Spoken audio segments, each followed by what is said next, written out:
characteristics of Shakespearean comedy were mistaken identity, love, idyllic or fantastical setting, separation and reconciliation, happy ending. Let us look into these characteristics of Shakespearean comedy in the play A Midsummer Night's Dream. A Midsummer Night's Dream, a comedy of 5 acts by William Shakespeare.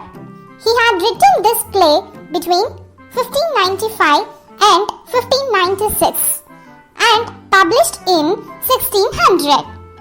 Shakespeare wrote the play Romeo and Juliet around the same time he wrote A Midsummer Night's Dream.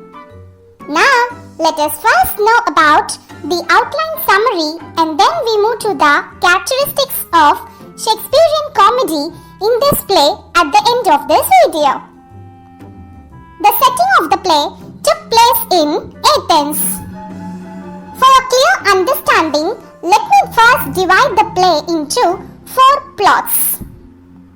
The 4 plots are the wedding of Theseus and Hippolyta, the confused relationships between the young Athenian lovers, the conflict between the fairies, and the misadventures of the mechanicals. Let us see all these 4 different plots and how they were related with each other in this play. The first plot is the wedding of Theseus and Hippolyta. The characters involved in this plot were Theseus, the Duke of Athens, and Hippolyta, the Queen of the Amazons. These two, that is, Theseus and Hippolyta, were planned to get married in a few days. The whole region was very excited and preparing for their wedding. The second plot is the confused relationships between the young Athenian lovers. The characters involved here were Lysander and his lover Hermia, Demetrius, suitor for Hermia, Helena, Hermia's childhood friend, and an ex-lover of Demetrius, Aegeus, Hermia's father. A nobleman in Athens was Aegeus, whose daughter Hermia was in love with a young Athenian man named Lysander. But Hermia's father Aegeus was not happy with Hermia's love on Lysander. Rather, Aegeus wanted Hermia to marry a suitor named Demetrius. Aegeus was upset that Hermia was refusing to marry Demetrius despite her father's request. In those times in Athens, the daughter had to follow her father's orders. Enraged, Aegeus invoked an ancient Athenian law before Duke Theseus, whereby a daughter needs to marry a tutor chosen by her father, or else she should face death. Duke Theseus offered Hermia another choice. That is, if she didn't agree to marry Demetrius, Hermia should become a lifelong chastity as a nun worshipping the goddess Diana. So now the young lovers, Lysander and Hermia, planned to elope to a nearby forest in Athens, where they would be able to get married. Before escaping, Hermia told about their secret plan to her childhood friend Helena. Helena was also an ex-lover of Demetrius, who was now a suitor for Hermia. In order to win back the love of Demetrius, Helena revealed the elopement plan of Lysander and Hermia. Instead of keeping it as a secret, Helena told Demetrius because she was madly in love with him. and hoped that Demetrius would love her for telling him this. Unfortunately for Helena, this didn't work out. On the other hand, Demetrius set out to forest hopes of finding Hermia. Helena continually made advances towards Demetrius, promising to love him more than Hermia. The third plot is the conflict between the fairies. The characters involved here were Oberon, the king of fairies; Titania, the queen of fairies; Robin Goodfellow, who was otherwise called Puck, a mischievous and a servant fairy for the king of fairies, Oberon. In a parallel plot line, Oberon, the king of fairies, and Titania, his queen, had come to the forest outside Athens. Titania told Oberon that she planned to stay in the forest until she attended Duke Theseus and Queen Hippolyta's wedding. After a while, Oberon and Titania were started quarreling with each other because a few days ago Titania had stolen an Indian boy as his mother had died while giving him birth. The mother of this Indian boy was the great worshipper of Titania. According to Titania, her good friend had died in childbirth, and so she agreed to raise the boy out of love for his mother. The boy has no name given in the play and doesn't even say a single word. He was mentioned as a changeling boy, and yet he played a major role in the play. What was not in doubt was that Oberon wanted the changeling boy for his own. But what we need to examine was why Oberon particularly wanted this Indian boy. That's a question here.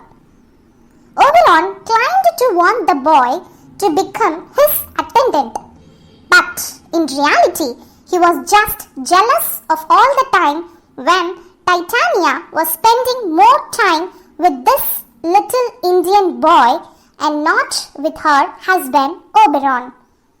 So now it was clear why Oberon wanted this little Indian boy who was possessed by his wife Titania. But Titania refused to give her Indian changeling to Oberon. So that's a reason for their fight in the woods. In order to punish Titania's disobedience, Oberon called upon his servant Puck to help him concoct a magical juice derived from a flower called love in idleness. The magical secret behind it was when this juice was applied to the eyelids of a sleeping person, that person, upon waking, immediately falls in love with the first living thing they perceive. Oberon ordered his servant Puck to bring the flower with the hope that he might make Titania fall in love with an animal of the forest and thereby succeed in separating Titania from little Indian boy. The fourth plot is the misadventures of the mechanicals. Peter Quince and his fellow players, Nick Bottom, Tom Snout, Francis Flute, Robin Starveling, and Snug, planned to put a play named The Most Lamentable Comedy and Most Cruel Death of Pyramus and Thisbe for the wedding of the Duke Theseus and Queen Hippolyta. Peter Quince was going to direct the play, and only he assembled all the locals who weren't very good players. Peter Quince announced that the self-centered weaver named Nick Bottom was going to play the main role, Pyramus. Tom Snout was Pyramus' father. Francis Flute would be playing Thisbe. despite him not wanting to play a woman's role. Next, Peter Quince would be playing Thisbe's father. Robin Starveling was playing Thisbe's mother. And at last, a shy man named Snug would be playing the part of the Linus. After announcing each one's role in the play, Peter Quince informed them to meet in the forest for their rehearsals. These are the 4 plots in which Lysander and Hermia eloped into the forest. Meanwhile, Demetrius and Helena came to forest in order to search Lysander and Hermia. Meanwhile, Oberon was waiting to punish his wife Titania in the forest, and the mechanical troupe of actors were going to undertake the rehearsal in the forest. So everyone was going to be in the same forest. Now let us move further into the play. After Puck left to bring the magical flower Love in Idleness juice, Oberon, the king of fairies, saw Helena and Demetrius. Helena was begging Demetrius to love her, but he was seriously determined to find Hermia. So he left Helena alone in the woods. Observing this, Oberon ordered his servant Puck to spread some of the magical juice from the flower on the eyelids of the young Athenian man Demetrius, so that he could fall in love with Helena. Instead, Puck mistaken Lysander as Demetrius. He poured the juice to Lysander, who was sleeping with Hermia. After a while, Helena came across Lysander and she woke him up while attempting to determine whether he was dead or asleep. Upon this happening, Lysander immediately falls in love with Helena, because after Puck poured the magical juice, Lysander had first seen Helena, who wakes him up from sleep. By thinking Lysander was playing a trick on her, Helena ran away from the place with Lysander following her. When Hermia woke up from sleep, she found that Lysander was missing, and so she went out in the woods to find Lysander. When Hermia couldn't find Lysander, she would think that Demetrius might have killed her lover Lysander. Little later, Oberon saw Demetrius still following Hermia, and now Oberon understood clearly that Puck hadn't poured the magical juice into Demetrius. When Demetrius went to sleep, Oberon had sent Puck to pour magical juice on Demetrius' eyes. Upon waking up, he saw Helena and fall in love immediately. So now both men, Lysander and Demetrius, were in love with Helena. On the other hand, Hermia found Lysander and asked why he left her. But Lysander claimed that he never loved Hermia and confessed that he loved only Helena. On hearing this, Hermia started accusing Helena of stealing Lysander away from her. Hermia tried to attack Helena, but the two men protected Helena from Hermia. Lysander, tired of Hermia's presence, insulted her and told her to leave. Lysander and Demetrius decided to seek a place for duel to prove that whose love for Helena was the greater, during which Oberon ordered Puck to keep Lysander and Demetrius from catching up with one another and to remove the magical juice from Lysander, so that Lysander can return his love to Hermia, whereas Demetrius continued to love Helena, with none of them having any memory of what happened, as if it were a dream. Meanwhile, Peter Quince and his band of actors had arranged to perform their play about Pyramus and Thisbe for Duke Theseus and Hippolyta's wedding, and venture into the forest for their rehearsal. Peter Quince led the actors in their rehearsal of the play. Nick Bottom was spotted by the mischievous servant Puck, who transformed Nick Bottom's head into that of a donkey. When Nick Bottom turned to continue the rehearsal, the other actors in the stage ran away screaming in terror on seeing the ass head of Bottom. But Nick Bottom wasn't aware that his head was transformed into an ass. So Nick Bottom, now determined to wait for his friends, he began to sing to himself. Meanwhile, Titania, the queen of fairies, having received the magical juice, now awakened by listening to the song of Nick Bottom, and immediately she fell in love with Nick Bottom. While she was in this state of devotion, Oberon, her husband, succeeded in separating the little Indian boy from Titania.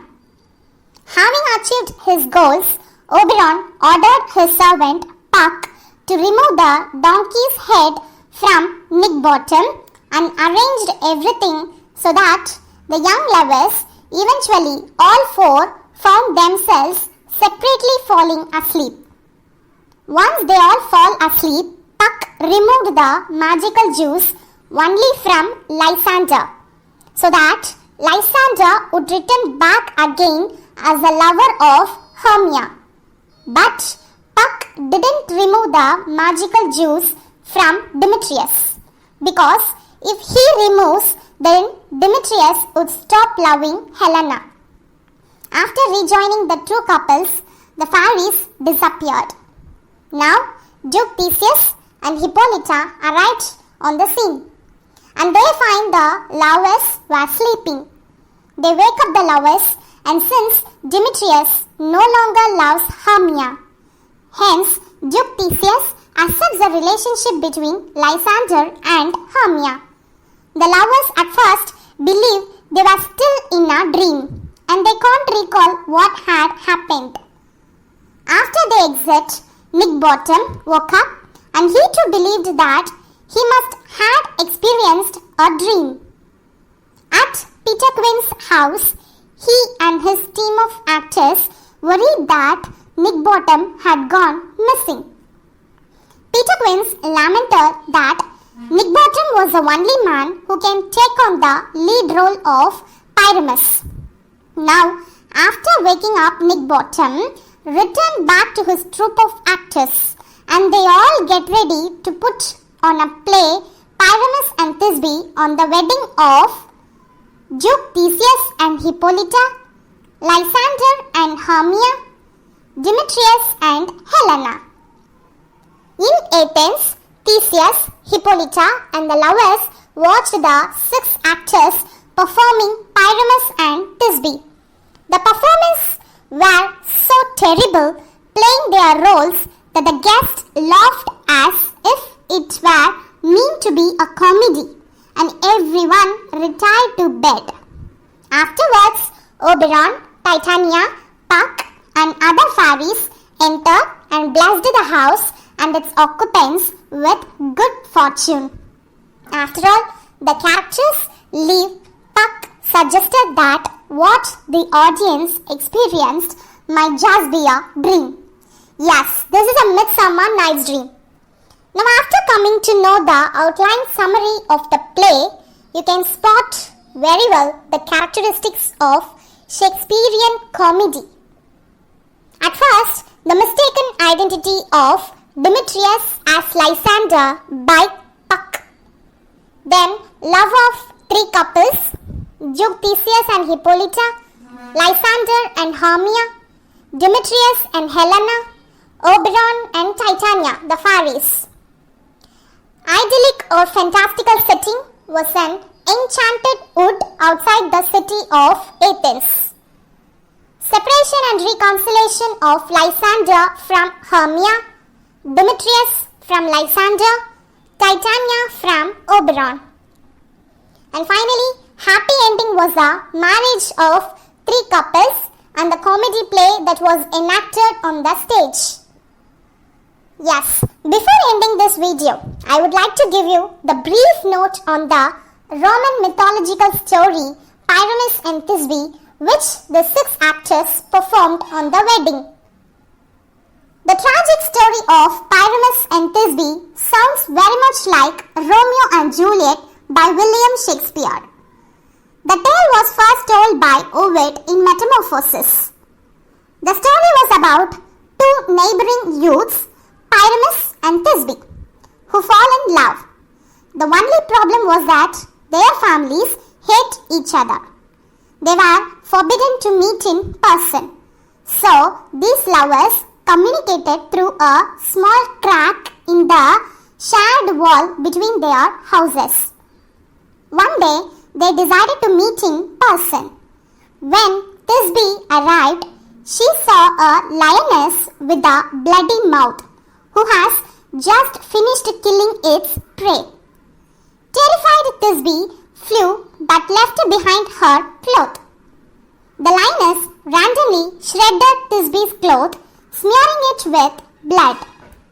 Later, when Pyramus arrived, he saw the shredded cloth of his lover, Thisbe, and he was horrified by assuming that Linus had killed his lover, Thisbe, and so he committed suicide by falling on his sword.